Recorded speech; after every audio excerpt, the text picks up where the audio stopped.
In the previous video, you saw on the sample problem that we had two inverses that we verified, two functions that we verified as inverses of each other. If you notice that the first function was negative 3x plus 6, and the second function negative 1/3 x plus 2, that they were both functions. So this leads us to the next step in our evolution of functions. It says that if we're given a function and we create the inverse, and that inverse is also a function, then we can say that those two functions are one-to-one. Now what that basically means that if we can create a function and we have no repeating x values, and the inverse, which maps AB to BA, creates a situation in the inverse where we have no repeating x values, we have a function there as well, then the original function would not have any repeating y values. So that's kind of a way to look at that, is see if the inverse is gonna be a function or not, and if it will be one-to-one. If you look at sample problem number 3, it asks us to determine whether each function is one-to-one. So this is the original function that's given. We want to know if the inverse function of this would also be one-to-one. And so there's two ways to really work this.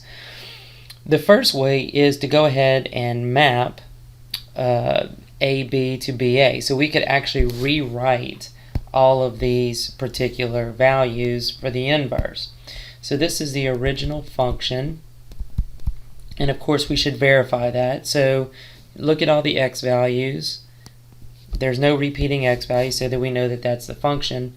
And then if we just reverse each of these, we've taken the inverse. Now, if we look at the inverse, we want to look at all of the x values again. 3, 5, 4, 9, and 0. None of the x values are repeating, so that is also a function, which means that these two sets of ordered pairs are one-to-one. Now, if you wanted a quick, simple way to figure this out, and you wanted to figure out, first of all, is that a function? We check all the x values. To see if the inverse is a function, the quickest, easiest way to do this is to look at all of the y values of the original function, and that would let us know if it's one-to-one or not. So let's do that in part B. In part B, we're going to check the x values first: 4, negative 4, 2, negative 2, and 5. So we know that that is a function. But what we really want to look at are the y values. Immediately we see that we have a repeat of 16. So we know if we took the inverse of this particular function, it would create a situation that is not a function, because we'd have a repeating x value.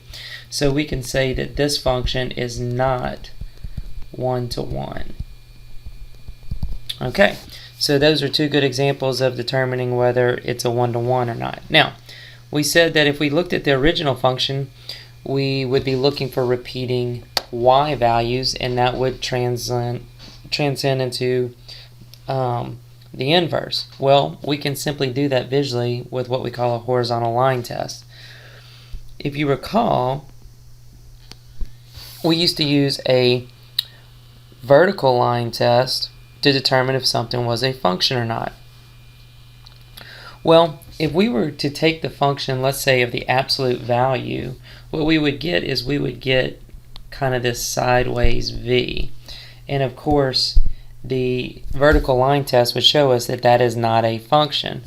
Well, we can figure that out without even having to take the inverse by taking the horizontal line test. So you can see here on the original absolute value function that if we did a horizontal line test, we would actually hit two y values. We know that when we inverse this, that it's going to create a crossing of two x values. And so the horizontal line test is a good shortcut to determining whether a given function is one-to-one or not.